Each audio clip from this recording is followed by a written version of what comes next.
Se abre la sesión pública para dar posesión de su plaza de académico de número al señor don José Terceiro, don Pedro Álvarez de Miranda y don Juan Gil pueden introducir en el salón al académico electo.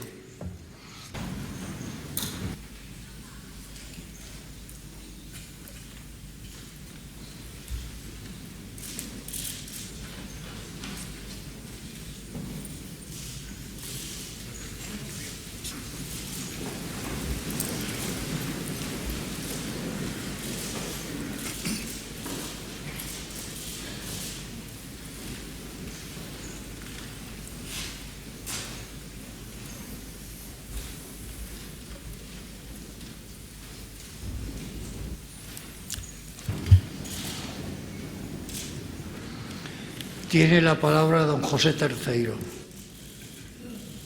Señoras y señores académicos, alcanzo hoy la cumbre de mis aspiraciones incorporándome a esta tricentenaria institución a la que admiro y respeto desde mi infancia. Un honor que reconozco en este preceptivo acto no me quita de la cabeza la confesión de André Gide: cuando me oigo hablar, tengo ganas de hacerme trapense. Quiero comenzar trayendo a colación la labor de mi madre para resumir lo que siento en estos momentos. Una enorme satisfacción que sin duda también ella sentiría. Le debo lo que soy. Una de las escasas universitarias de su época, fue mi única profesora hasta segundo curso de bachillerato. Me enseñó desde lo que entonces llamábamos quebrados hasta latín y gramática española. Me examinaba por libre con mi hermano Carlos en el instituto. Tuve hasta los 12 años la mejor enseñanza privada posible. A partir de ahí seguí la enseñanza oficial, espléndida, por cierto, de la que ya no saldría ni como alumno ni como profesor. Soy un producto agradecido de la enseñanza pública. Sigo teniendo grabada la familiar imagen de dos diccionarios de la Academia de uso cotidiano por inducción materna. El grande, encuadernado en pasta española, octava edición de 1837, que mi abuelo había comprado de segunda mano por 1 peseta, y el diccionario manual e ilustrado, segunda edición de 1950, encuadernado en pasta de color azul con títulos en dorado. Este de uso más habitual para los niños que entonces éramos. Décadas después tuve la satisfacción de atender como director general de Libro y Bibliotecas la petición de ayuda del que sería mi amigo Alonso Zamora Vicente. Me visitó acompañado de Francisco Indurain. Se trataba de la realización de la 4ª edición del Diccionario Manual e Ilustrado. Han pasado 34 años, pero también me acuerdo de su color, imitación piel marrón claro. Sirvan estos recuerdos personales para adverar que mi afecto y admiración por esta casa datan de antiguo. Estoy seguro de que mi madre no habría reaccionado como la de George Stigler cuando preguntó a su hijo qué puesto tenía en la universidad. Catedrático, le contestó. Muchos años después, celebrando su premio Nobel de Economía, le hizo idéntica pregunta. Stigler le contestó lo mismo como algo obvio: catedrático.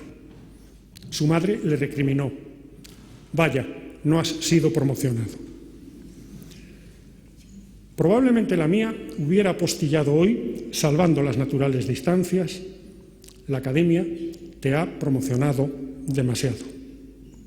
Y yo estaría de acuerdo, ya que me cabe la duda de haberlo sido por encima de mis parcos méritos, juzgados con extrema benevolencia por los miembros de esta casa que han decidido acogerme en ella. Debo un especial agradecimiento a los académicos que me han hecho el honor de presentar mi candidatura. Don Francisco Rodríguez Adrados, don Luis Goytisolo y don Juan Luis Cebrián, que además se ha tomado el trabajo de contestarme. Mi recuerdo hoy también a Domingo Indurain, amigo desde la juventud, con quien tanto he hablado de la academia. Hago mía la reflexión hecha con motivo de la reconvención de Arnaldo a Clodio en el Persiles. Quien ha de ser consejero requiere tener 3 calidades: la primera, autoridad; la segunda, prudencia; y la tercera, ser llamado. Pues bien, he sido llamado. Me vais a conferir la autoridad de miembro de número. Os prometo que haré todo lo posible por cumplir la otra cualidad, la prudencia. Probablemente en los tiempos que corren, el más necesario de los 3 atributos cervantinos que desempeñaré con dedicación y entrega a los cometidos que la Academia me confíe. Permítanme una breve reflexión sobre cómo sentimos el tiempo que nos afecta. Ha pasado medio siglo desde que fui alumno de Luis Ángel Rojo. Me cabe hoy el honor de sucederle en el sillón F minúscula. Tengo la misma edad que él tenía cuando ingresó en la Academia. Todavía recuerdo con nitidez las preguntas de los 3 exámenes, 2 escritos y 1 oral, preceptivos para obtener la máxima calificación de su asignatura. Ese alto nivel de exigencia, similar al de muchas otras disciplinas, tenía su correlato en la gran calidad de los enseñantes de la facultad de entonces. Años de esfuerzo académico, atemperado por amoríos veinteañeros que acuden nostálgicos a mi memoria. Medio siglo, y caigo en el tópico, que me parece ayer. La mitad de la distancia temporal que nos separa, por ejemplo, de los primeros aeroplanos. Y digo bien, aeroplanos como se llamaban en los comienzos de la aviación. Tan solo el doble número de años que, sin embargo, me hace percibir el comienzo de la aeronáutica como el paleolítico del transporte aéreo perdido en el tiempo. Un error de paralaje. La desviación aparente de un objeto dependiendo del punto de vista elegido. En este caso, el personal. Lo que supone la percepción asimétrica de 2 períodos de la que no solemos ser conscientes. Ángel Rojo estudió el bachillerato en el Colegio de los Sagrados Corazones de Madrid. Además de sus estudios de Derecho, se licencia en Ciencias Económicas en 1961 con 27 años y se doctora 2 años después.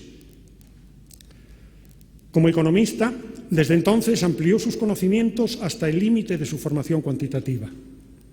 Sus brillantes e innovadores trabajos hacen énfasis especial en los aspectos institucionales y cualitativos. De su trayectoria como servidor público, cabe destacar la labor de modernización del Servicio de Estudios del Banco de España y, como gobernador, le tocó lidiar uno de los grandes fiascos financieros de la época con la intervención y destitución del Consejo de Administración de un gran banco. Su último legado fue el diseño de la regulación contable que supuso el establecimiento de las provisiones anticíclicas. Sus méritos han sido reconocidos por los premios a la economía más prestigiosos de nuestro país, el rey Jaime I y el rey Juan Carlos.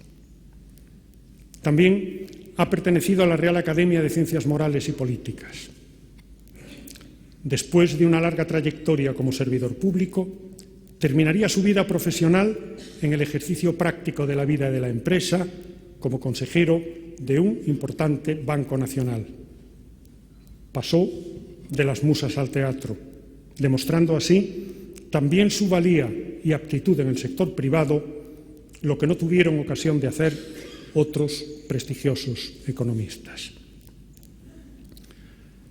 Quiero ahora referirme a mi particular recuerdo, a aspectos personales de mi relación con Ángel Rojo, haciendo una especial referencia a su inteligente sentido del humor, que con tanta precisión se ha quedado grabado en mi memoria. Faceta que pienso no se ha destacado del que probablemente es el economista español contemporáneo más importante. Era una de sus señas de identidad. Lo practicaba desde la superioridad intelectual y cierto desdén crítico. Julio de 1967, en el monasterio del Paular. Hablando de la lección magistral de las oposiciones a cátedras, me dijo: no hay justificación alguna para no hacerla bien. Se tiene desde la primera comunión para prepararla. Me quedó grabado. Coincidimos en septiembre de 1970 en un viaje de vuelta de Inglaterra en el ferry de Southampton a Santander. Acababa de realizarse unas oposiciones a cátedra de teoría económica. Le pregunté por uno de los opositores. Me contestó: no hay nada como ponerles la inflación en la lección a sorteo para que se queden callados a los 40 minutos. Lo presenté en una conferencia que pronunció en 1972 en Vigo, volviendo a Madrid. Le comenté los pormenores de la empresa de consultoría económica presidida por Antonio Barrera de Irimo y de la que el profesor Tamames era director técnico y yo consejero delegado. Ángel Rojo me confesó: ¿qué valor tenéis para abrir la tienda? Tampoco se me ha olvidado. Y quiero, de la mano precisamente del profesor Rojo, retomar sus reflexiones contenidas en un artículo publicado hace más de 4 décadas en el que analizaba el institucionalismo americano del siglo XIX, antecedente histórico de lo que hoy conocemos como nueva economía institucional, especialidad que se ocupa de cuestiones distintas a las tradicionalmente consideradas como económicas. Los economistas se han empezado a preocupar más por otras disciplinas. Con razón ya, Lord Robbins señaló que la economía por sí sola no encuentra soluciones a ninguno de los problemas importantes de la vida, recordándonos la afirmación de Stuart Mill de que no se puede ser un buen economista si no se es algo más. El acercamiento de los economistas a los campos vecinos obedece a la búsqueda de nuevos ámbitos donde podamos tener más éxito que el que hemos venido teniendo en el estrictamente económico. Se han superado los tiempos en que la economía mantiene una agenda técnica, a diferencia de la política o la sociología, más preocupadas por las aproximaciones descriptivas, históricas y filosóficas. Se está dando una interpenetración entre estas 3 disciplinas, un mestizaje científico que además, al propiciar las conexiones accidentales, las potencia en forma de serendipia. Un buen ejemplo son las aportaciones tan distintas como las de 2 premios Nobel de Economía, el psicólogo Daniel Kahneman y la politóloga Elinor Ostrom, que ha formulado interesantes puntualizaciones respecto a la importancia de la gramática en el análisis de las constituciones. Hace más de 100.000 años, la especie humana empezó a acumular hábitos gracias al intercambio de bienes y servicios. Este intercambio promueve la especialización, que a su vez amplía los hábitos adquiridos. Comienza así lo que podemos considerar como la domesticación del hombre. Venimos de aquel homínido que crea la primera tecnología, la talla de piedra para obtener los primeros filos con que cortar, y al que el proceso de encefalización lo convierte en un ser social que intensifica las relaciones personales con sus congéneres. Es, por tanto, la que se ha dado en llamar inteligencia social la verdadera causa del desarrollo del cerebro humano, que, a diferencia de otros animales sociales, adquirió la capacidad de predecir y manipular los complejos comportamientos de sus congéneres. Se comienza a utilizar el lenguaje verbal en su doble articulación de un hardware, el aparato fonador, y el software del cerebro evolucionado. El lenguaje humano, que nace para comunicar al grupo un peligro o la existencia y localización de alimentos, pronto se convierte en un instrumento de intercambio de las experiencias acumuladas en el deambular cotidiano. Pasa a ser la primera piedra del pensamiento consciente, ya que permite al individuo hablar con sí mismo. Lo que no quiere decir que el ser humano entienda lo que dice, es decir, las palabras que utiliza para expresar ideas que sí entiende. La lengua, como un uso social que es, también tiene su cuota de irracionalidad, aunque denominemos racional y lógico a nuestro comportamiento máximamente inteligente, cuando ambos vocablos provienen de ratio y logos, hablar. Una actividad que en el decir de Ortega y Gasset es constitutivamente irracional. Cuando la especie humana inicia el intercambio de bienes y servicios, se genera una inteligencia colectiva que promueve la especialización. Esta, a su vez, hace crecer el consumo y promueve la prosperidad creciente. Se adopta una nueva cultura en la que las ideas se entrecruzan. La creación como recombinación, el papel y la imprenta, el carbón y las turbinas, o el software y el hardware. Recombinación que no conduce necesariamente a soluciones óptimas. Mientras que la economía ortodoxa neoclásica se ocupa del mercado como un supuesto ideal óptimo que representa la economía real, la nueva economía institucional rechaza los óptimos por irreales y difícilmente alcanzables. Analiza y compara las instituciones para llegar a soluciones subóptimas.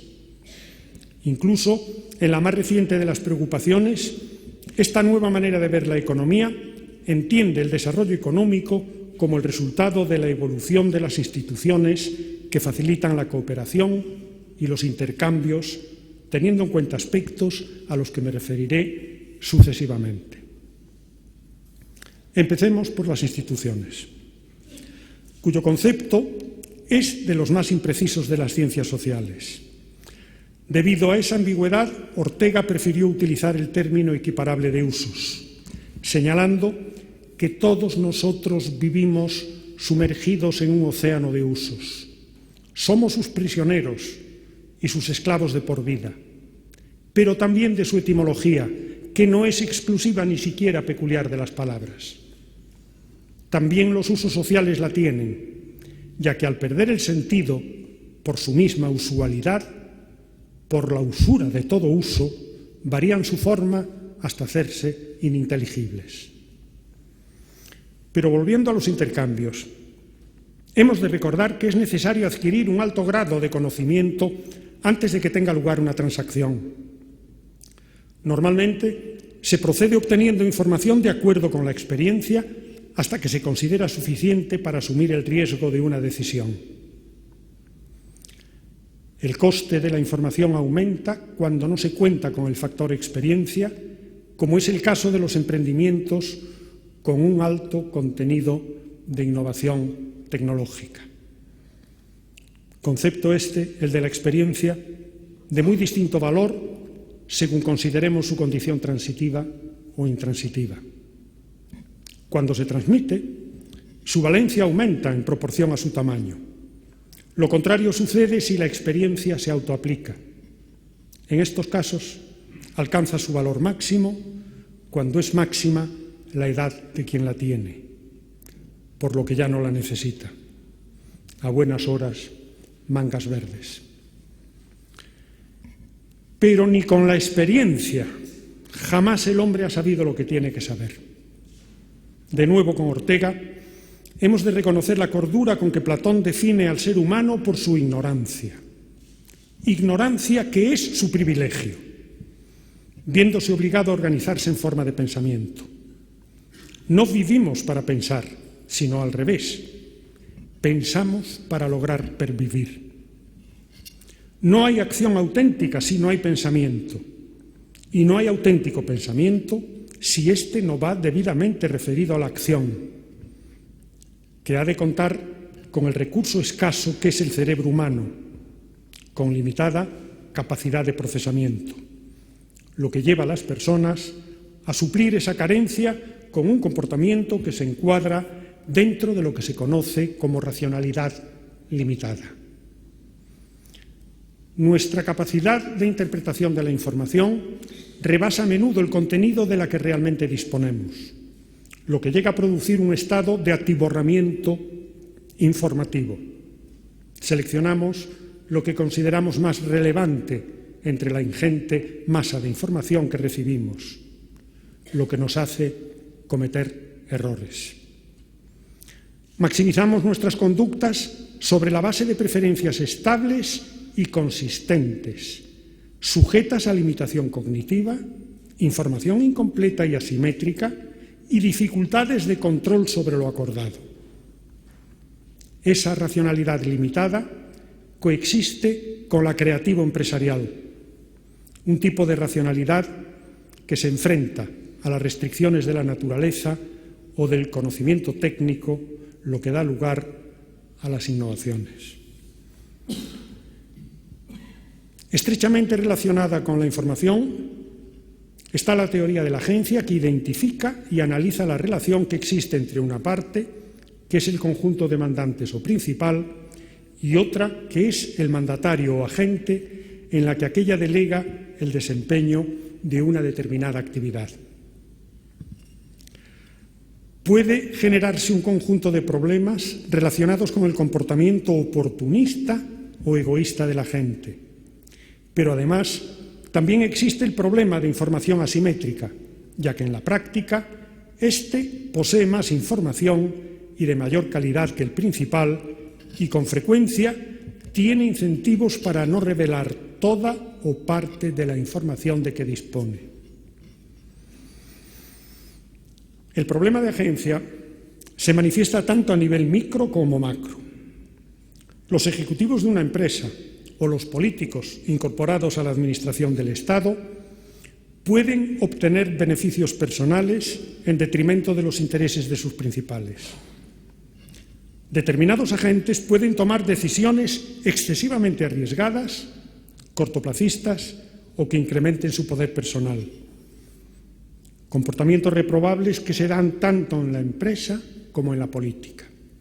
Actividades ambas en que se realizan intercambios que implican la transferencia de un bien o un servicio que conlleva una serie de costes de transacción que se generan precisamente para minimizar los riesgos de fracaso del propio intercambio. Estos costes se corresponden con la ejecución de los contratos que, cuando son privados, difieren de los de naturaleza política porque su número de partes contratantes es múltiple. Sus términos suelen ser más vagos, por lo que las posibilidades de incumplimiento son más altas, siendo típicos, por ejemplo, las promesas programáticas de los partidos políticos. Existe una cierta similitud desde la óptica de los costes de transacción entre un contrato político y el suscrito entre los accionistas de una empresa que facilitan los recursos y sus gestores. Como en el caso del contrato político, también aquí se plantea la posibilidad, a través del voto, de la no renovación de los correspondientes mandatos. Si los costes de transacción forman parte del entramado institucional de la economía, otro tanto sucede con los derechos de propiedad, que suponen la reivindicación, la titularidad y las obligaciones entre los agentes económicos respecto al uso de un recurso escaso. Este tipo de derechos son un elemento fundamental de la economía de mercado, que a su vez se basa en la confianza de instituciones formales que regulan su exclusividad.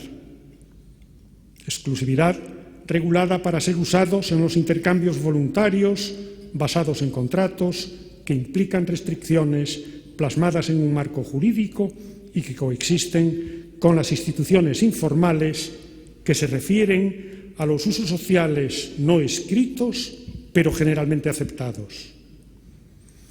Las instituciones formales están expresadas por escrito. Las constituciones serían su expresión máxima. Al estar escritas, su gramática pasa a ser una herramienta fundamental para distinguir cuándo las declaraciones institucionales contienen normas o instrucciones y cuándo contienen reglas. Pero tener en cuenta exclusivamente las instituciones formales puede llevarnos a conclusiones equivocadas respecto a la relación entre ellas y el funcionamiento de una economía. Es de importancia primordial el conocimiento de las normas y convenciones cuya estabilidad estriba en los incentivos para su incumplimiento. Estos aspectos son obviados por la teoría económica convencional, que además asume que los individuos saben lo que les conviene y actúan en consecuencia. Lo que no es cierto si las decisiones han de tomarse en una situación de incertidumbre que puede dificultar la opción correcta cuando ésta depende de la cooperación con otros y de la que no estamos seguros. Recordemos, resumiendo, que las instituciones son fundamentales para el desarrollo económico y social porque conforman los incentivos de los actores clave en una sociedad. En particular, influyen en la inversión en capital físico y humano, en la tecnología y la organización de la producción. Los países prósperos son aquellos que han creado un amplio conjunto de instituciones formales para gobernar los mercados, sistemas fiscales equitativos, marco legal estable que proporcione seguridad jurídica, tribunales que hacen cumplir los contratos y bancos centrales que garanticen la estabilidad monetaria y financiera. En general, para que los mercados se expandan, tienen que hacerlo las instituciones públicas de calidad. Los mercados no se crean solos, ni se regulan, ni se estabilizan, ni se legitiman solos. Pensemos en un país que se haya visto sometido a un conjunto de restricciones institucionales que al cabo de los años se han solapado con los incentivos en cierta manera perversos de su ingreso en la Unión Europea. Un país que no haya contado con una ágil y estricta supervisión por parte de organismos reguladores del Estado, que pudiera evitar determinados desmanes habidos bajo los supuestos de libertad de mercado.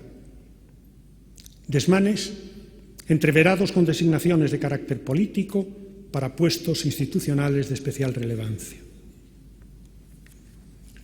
Una realidad, en fin, en que las instituciones vivan asfixiadas bajo el peso sofocante de la política partidista, en que se profesa la aversión al riesgo a no ser reelegido que impide la solución de las necesidades colectivas, que se acaba convirtiendo en un problema complejo, motivo de largos debates que desembocan en la inacción. En resumen, la prioridad de los intereses de la clase política por encima de los valores sociales compartidos. En mi opinión, en medio de esta bruma de ineficiencia institucional se encuentra España. En materia de gobierno corporativo, hemos adoptado una prolija regulación legal que incluye varios códigos de buen gobierno. En la práctica, se incumplen. En la realidad española se da con excesiva frecuencia la situación en la que la gente, el primer ejecutivo de la empresa, condiciona el comportamiento del principal. De tal forma que es aquel el que termina eligiendo a los miembros de un consejo de administración, en lugar de ser estos los que lo eligen a él. En el ámbito financiero se han dado algunos casos paradigmáticos. Una situación análoga se da también en el funcionamiento de los partidos políticos. En este caso, son sus dirigentes los que en la práctica terminan eligiendo a los cargos. España dependiendo de los índices de calidad institucional utilizados, figura en torno al 30º puesto de la ordenación de países del mundo. Seguimos descendiendo.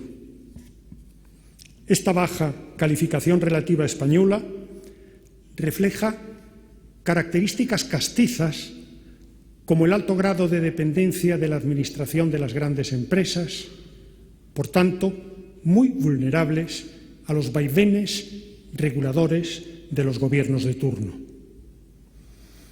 Se aumenta así la arbitrariedad, con lo que se induce a las empresas a dedicar parte de sus esfuerzos a la práctica de captura de rentas sobre la base de continuados ejercicios de cabildeo para recuperar la seguridad jurídica. Principio este, el de la seguridad jurídica, mucho más invocado que practicado por el Gobierno de la Nación, que además cuenta entre sus miembros con juristas cualificados, incluyendo su presidente, lo que resulta insólito y preocupante por lo inesperable. Como economista lamento que determinadas acciones gubernamentales sean fuente de inseguridad jurídica que daña enormemente nuestra economía e imagen internacional. Por habernos excedido recurriendo al crédito exterior, hemos perdido el nuestro.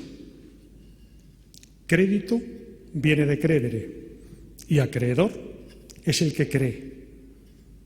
Una gravísima situación que se refleja en culpabilidad partidista mutuamente extravertida cuando lo que procede es una reflexión sobre la ineficacia institucional acumulada a lo largo del tiempo que atienda más a sus causas que a sus efectos.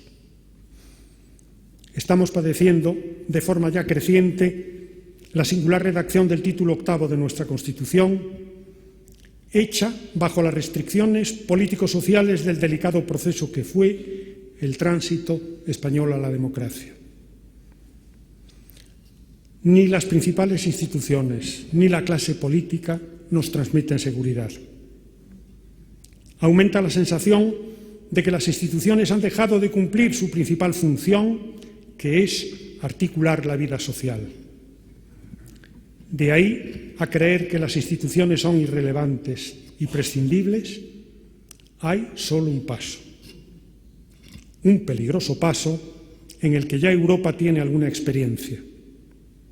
La deriva populista con la irrupción en la arena política de líderes antisistema que desde una radicalidad teórica pueden formular programas milagrosos o irresponsables. En esta situación resulta inaplazable la regeneración institucional y que quienes hoy ocupan posiciones de responsabilidad ejerzan de forma terminante la parte de liderazgo que les corresponde. Se requieren líderes en los que nos podamos reconocer e instituciones en las que creamos, empezando por el Estado. Un Estado del que ya Jovellanos, hace más de 2 siglos, era defensor. Juan Luis Cebrián, en su discurso de ingreso, se ocupó de darnos algunos ejemplos de su obra. Mi maestro, Juan Velarde, se preguntaba recientemente: ¿por qué nos importa ahora Jovellanos? Porque vivió y supo reaccionar de modo oportuno en un momento de cambio radical de todo. Ahora nos encontramos en una situación parecida, en la que el Estado debe imponer las condiciones de un mercado amplio, no disminuido. No son tiempos de reinstitucionalización, y mucho menos de desacreditación de la clase política, imprescindible y fundamental para la convivencia democrática. Son tiempos de reforma y refuerzo de las instituciones con que ya contamos.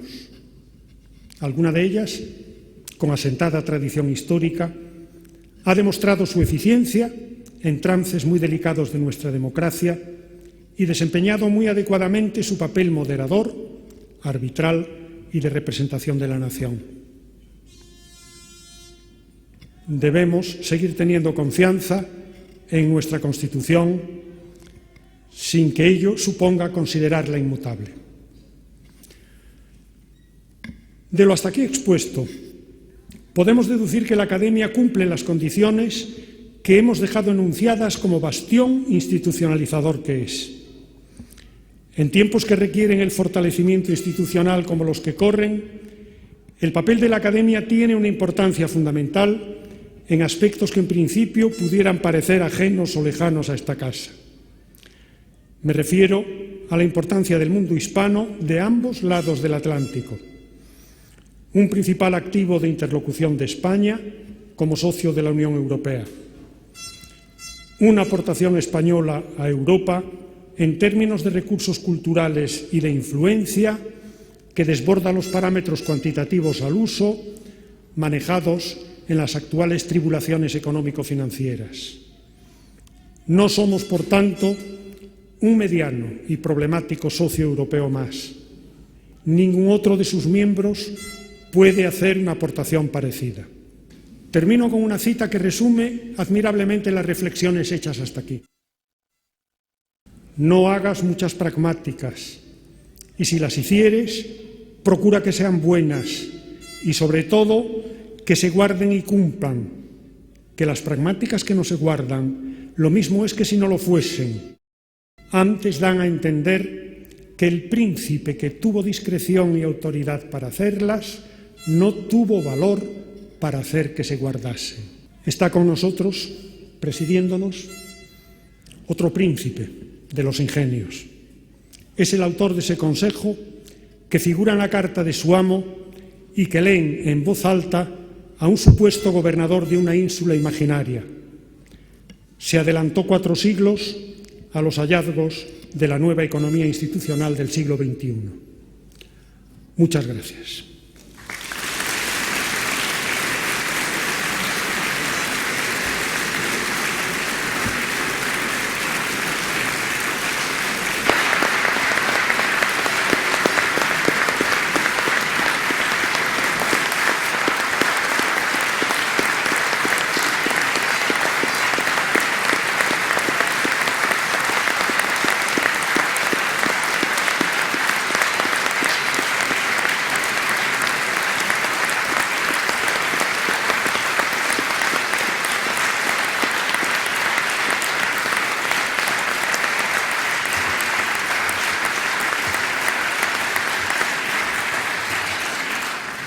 Muchas gracias, don José. Tiene la palabra don Juan Luis Cebrián. Señoras y señores académicos, es famosa la frase de don Antonio Machado, según la cual todo necio confunde valor y precio. Dicha confusión está, sin embargo, tan a la orden del día que no necesariamente descalifica a quien en ella incurre, habida cuenta de la perplejidad que los sucesos del mundo económico vienen provocando entre los ciudadanos. La primera acepción del vocablo economía en nuestro diccionario reza que es la administración eficaz y razonable de los bienes. Junto a esta impecable definición proliferan otras de pretendida mayor enjundia que no aciertan, sin embargo, a reconocer la singularidad que semejante disciplina ha adquirido a los ojos de las gentes. De ser una materia para especialistas, los conceptos económicos han derivado hasta convertirse en parte del acervo popular.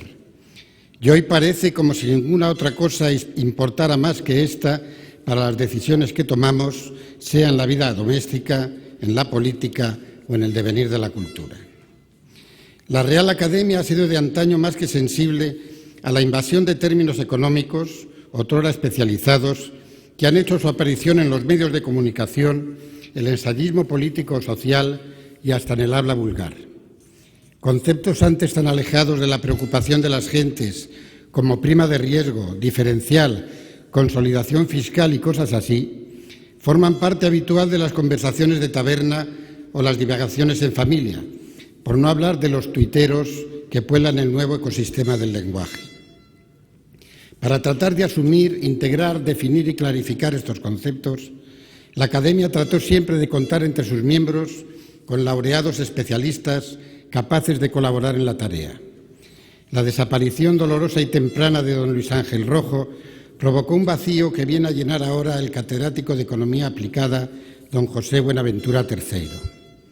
A la hora de dar la bienvenida al amigo y al intelectual, no puedo olvidar, por otra parte, que junto a su reputada condición de teórico de la economía, es un exitoso empresario en activo y un estudioso del mundo de las nuevas tecnologías. A ello suma un extenso currículo como administrador público que le llevó a asumir, en ocasión muy difícil para nuestro país, responsabilidades de primer orden. Nacido en Santiago de Compostela en 1943, el nuevo académico se licenció en 1966 en la Facultad de Ciencias Económicas de la Complutense, donde fue alumno aventajado del profesor Rojo. Terceiro se dedicó activamente a la docencia en las mismas aulas y obtuvo por oposición en julio de 1975 la cátedra de Estructura Económica. Nada menos que un lustro antes había sido el autor del primer diccionario de economía que se publicó en España y que mereció, amén de una notable difusión, sonados elogios por no pocos especialistas de renombre. Fruto de su dedicación a la enseñanza, escribiría también un manual de estructura económica, imprescindible para los estudiantes de la materia. Junto a estas sus primeras obras, aparecen numerosos ensayos en revistas y publicaciones especializadas, entre los que sobresale su propia tesis doctoral sobre la empresa pública en España. Durante esta época, el profesor Terceiro supo combinar sus actividades intelectuales y docentes con el ejercicio profesional en firmas de consultoría especializada, lo que le permitió contrastar sus iluminaciones teóricas con la realidad empresarial. La docencia, la investigación y el asesoramiento profesional parecían sus únicas o principales preocupaciones, hasta que en los albores de la democracia española se le cruzó el ruego del ministro Pío Cabanillas para que se convirtiera en el primer director general del Libro y Bibliotecas. Él ha explicado muchas veces que aceptó el encargo debido a la amistosa y testaruda presión que el ministro ejerció sobre él y que le llevaría también más tarde a ser subsecretario de la presidencia del Gobierno en 1980. Precisamente yo conocí al profesor Terceiro en su condición de director general del Libro y puedo dar personalmente fe de la dedicación y apoyo que prestó a la industria editorial en nuestro país. También de este periodo data su relación primera con la Academia, a la que facilitó las ayudas pertinentes para publicar la cuarta edición revisada del Diccionario Manual e Ilustrado de la Lengua Española, coordinado por don Alonso Zamora Vicente. Como subsecretario de la Presidencia, le tocó vivir el infausto golpe militar de febrero de 1981 y fue precisamente él quien convocó la reunión del llamado Gobierno de Subsecretarios que, estando el gabinete secuestrado por los rebeldes en el Palacio de las Cortes, permitió el mantenimiento del poder civil en nuestro país frente al oprobioso intento de la cúpula militar de convertirse en la única instancia de poder reconocible. De regreso a la vida intelectual, tras sus escarceos en la política y coincidiendo con la aparición en los escaparates de los primeros computadores personales, Terceiro fijaría su atención en los prolegómenos de lo que comenzaba a denominarse la revolución informativa. Años más tarde, ese proceso culminaría en la formación de la Sociedad Digital, nombre con el que bautizó su primera obra en la que trataba de estas cuestiones. Sociedad Digital es un libro pionero en su especialidad y constituye una de las primeras aportaciones teóricas en lengua castellana al análisis del comportamiento social condicionado por las tecnologías de la información. Estas se vieron más tarde ampliadas y documentadas en el libro Futuro Actual, coordinado por él. En 2001 vio la luz una nueva obra suya, en colaboración con el doctor Gustavo Matías, bajo el título de Digitalismo, en la que nuevamente abordaba la evolución y desarrollo de lo que ya había bautizado años atrás como sociedad digital. Todos estos trabajos coinciden en valorar significativamente la introducción de las tecnologías de la información en el comportamiento normal de las personas como el nacimiento de una auténtica nueva civilización y en señalar los cambios profundos, sociales, políticos, culturales y económicos que el fenómeno habría de producir. El digitalismo, venía a explicar, provocará cambios estructurales todavía inimaginables y afectará a todas las manifestaciones de la vida humana. 15 o 20 años más tarde de que se escribieran, estas predicciones se han cumplido con creces. A nadie extraña ahora que lo que algunos estudiosos con aire de visionarios anunciaran entonces se haya convertido en nuestra realidad cotidiana. Pero eran necesarios un sentido de la anticipación y una aceptación del riesgo formidables para predecir tan tempranamente la existencia de fenómenos singulares como los que posteriormente hemos vivido. Precisamente en torno al mundo de Internet se acuñó la expresión de nueva economía para explicar la importancia de la información junto al capital y al trabajo en la creación y acumulación de riqueza. Los excesos de esta nueva economía fueron en su día purgados por el estallido de la llamada burbuja digital. Sus consecuencias, así como las que afectan al desarrollo de la vida política y a las relaciones entre los pueblos, resultan hoy bien visibles en la evolución de las redes sociales. A todos los saberes y disciplinas enumerados, el profesor Terceiro ha sabido sumar su condición de ejecutivo de empresa, actividad que le permite contrastar sus pronunciamientos teóricos con lo que de ordinario se llama la cruda realidad. Para nadie es un secreto que en el mundo de la empresa, como en cualquier otra actividad humana, se acuñan y difunden gran número de expresiones, al principio solo inteligibles para los miembros de la tribu, cuyo uso trasciende posteriormente al vulgo y acaba terminando por ser reconocido y fijado en el diccionario. El discurso con el que acaba de regalarnos, resumen del elaborado estudio que puede consultarse en la versión impresa, es un compendio de las cuestiones que han merecido la atención del nuevo académico y que yo resumiría en 4.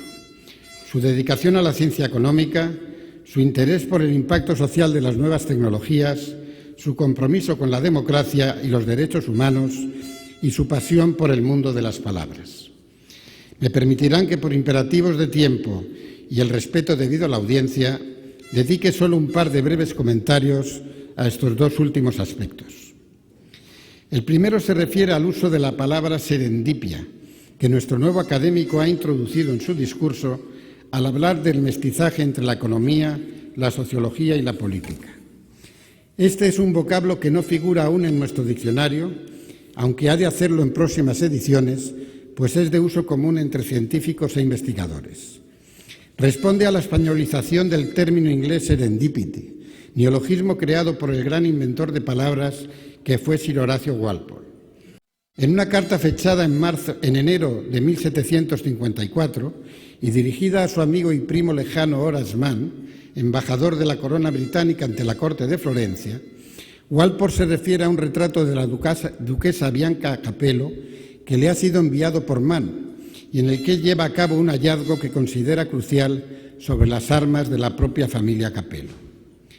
Dicho descubrimiento, añade textualmente, es de esos que yo califico del tipo serendipity.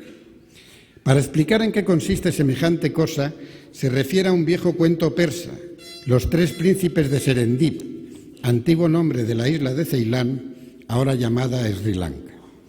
Durante los numerosos viajes que realizan, los nobles protagonistas del relato llevan a cabo diversos descubrimientos de manera accidental sobre cosas que no estaban investigando ni buscando.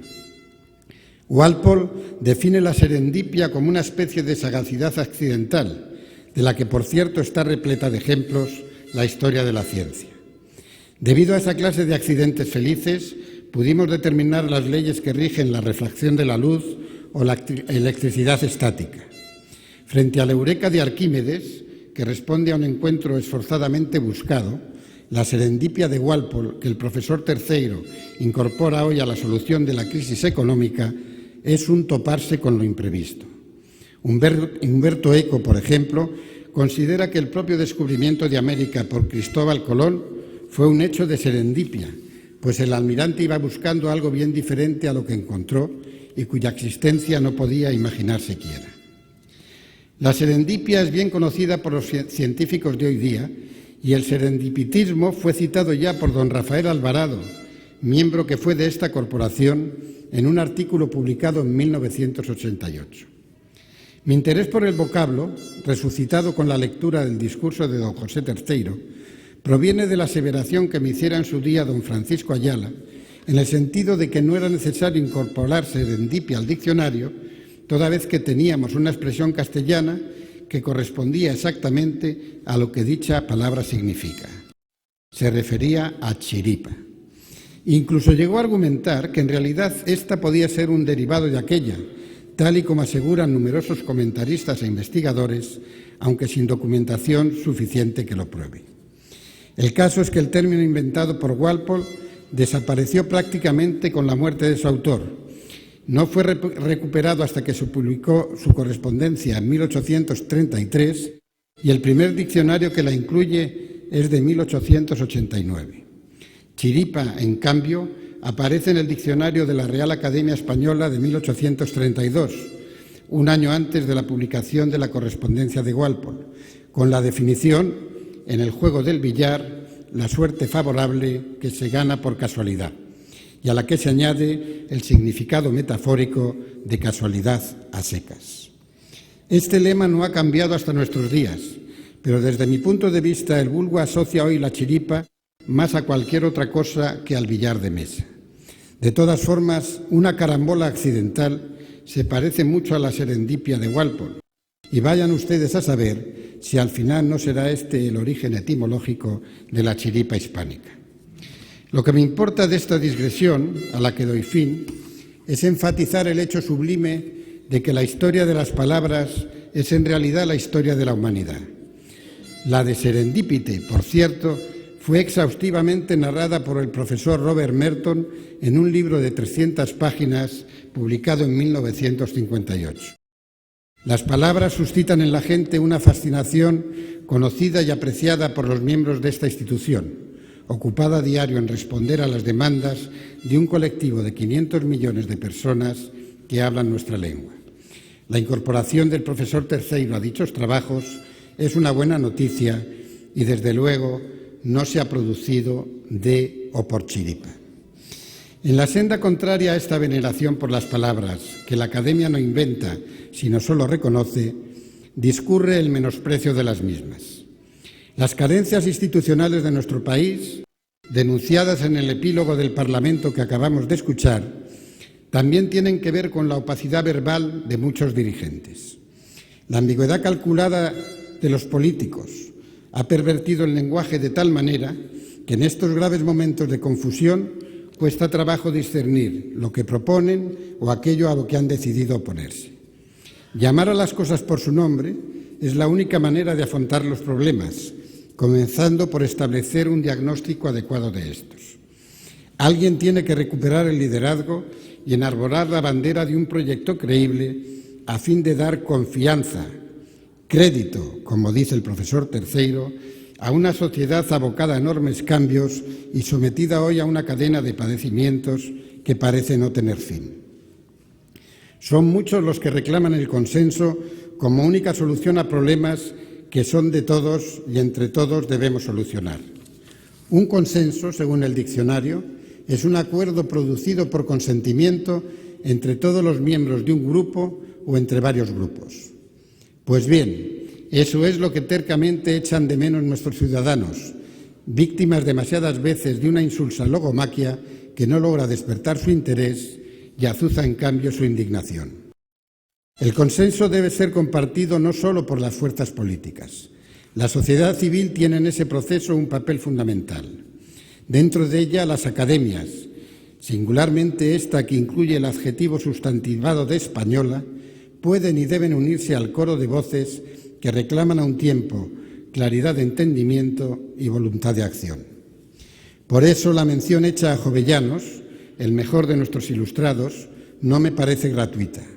Él fue un ejemplo inimitable de intelectual comprometido con su tiempo, atento lo mismo al desarrollo económico del país que a su modernización política y tecnológica, y valedor sobre todo de los principios morales que dignifican a la persona. No es difícil encontrar en los trabajos del profesor Terceiro la huella de esa tradición. Tenga por seguro nuestro nuevo compañero que no le han de faltar en esta casa complicidades y ayudas en su afán. Bienvenido sea a la Real Academia Española.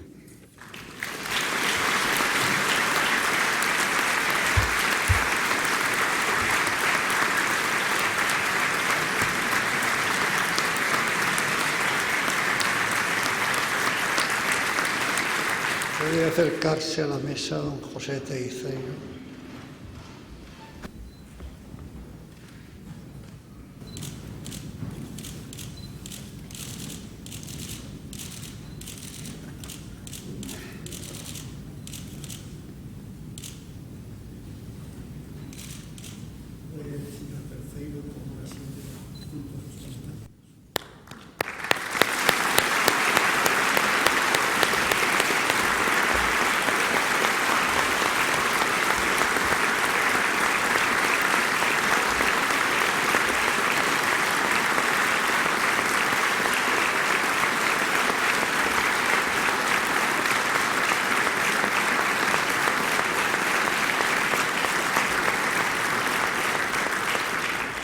Se levanta la sesión.